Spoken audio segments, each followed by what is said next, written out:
हमेशा याद रखिए, किसी को रुलाकर, उसका दिल दुखाकर अगर आप भगवान का हवन भी करेंगे तो उसका कोई लाभ नहीं होगा। लेकिन अगर पूरे दिन में आपने सिर्फ एक इंसान को भी हंसा दिया तो समझ लीजिए आपको अगरबत्ती की भी जरूरत नहीं पड़ेगी। सोचिए जरा, एक तरफ हम दूसरों को दुख दे रहे हैं और दूसरी तरफ भगवान को भक्ति दिखा रहे हैं। क्या ये सच्ची भक्ति है? नहीं, ऐसी पूजा जो अपमान सह लेता है वो सबसे बड़ा विजेता होता है। मेरी ये 3 बात ध्यान से सुनो। नंबर 1, जिसका मन मजबूत होता है वही इंसल्ट को सीख में बदलता है। दुनिया चाहे जितना बोले वो बस और मजबूत बनता जाता है। नंबर 2, जो आदमी गुस्से में जवाब नहीं देता वो अपने भविष्य को बचा लेता है, क्योंकि चाणक्य कहते हैं गुस्सा हमेशा बुद्धि को कमजोर करता है। नंबर 3, अपमान सहकर भी जो आगे बढ़ता है। जब तुम किसी के बिना जी नहीं सकते और वही तुम्हें छोड़ जाए तब क्या करना चाहिए? मेरी ये 3 बात ध्यान से सुनो। नंबर 1, जो तुम्हें छोड़ गया उसके जाने का दुख मत करो, उसने तुम्हारा असली चेहरा नहीं देखा। नंबर 2, सच्चा प्रेम कभी कमजोरी नहीं बनता, अगर बना तो वो प्रेम नहीं मोह था।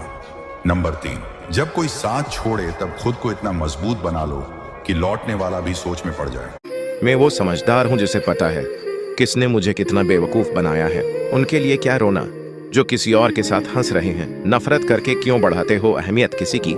माफ करके शर्मिंदा करने का तरीका भी तो बुरा नहीं। जो रिश्ता आपकी मानसिक स्थिति को खराब करे वह कभी भी आपके जीवन को बेहतर नहीं बना सकता।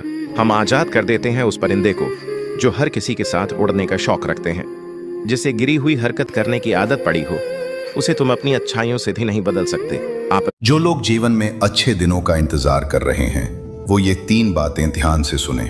पहला, अच्छे दिन वहां नहीं मिलते जहां सब कुछ आसान हो, बल्कि वहां मिलते हैं जहां तुम मुश्किलों में भी डटे रहते हो। एक दीपक को तभी चमकने का मौका मिलता है जब अंधेरा गहरा होता है। दूसरा, सिर्फ सोचने से कुछ नहीं बदलता, सफलता के लिए कदम आगे बढ़ाना पड़ता है। ठीक उसी तरह जैसे नदियां पत्थरों को काटकर, श्री कृष्ण कहते हैं कलयुग में रिश्ते भावनाओं से नहीं स्वार्थ से बनेंगे। लोग साथ तो होंगे मगर साथ नहीं निभाएंगे। रिश्ते दिखावे का जरिया बन जाएंगे। जहां मतलब होगा वहां मोहब्बत होगी।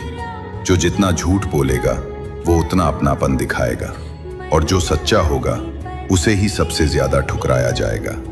इस युग में दिल नहीं दिमाग से रिश्ते निभेंगे, और जब मतलब खत्म तो रिश्ते भी खत्म।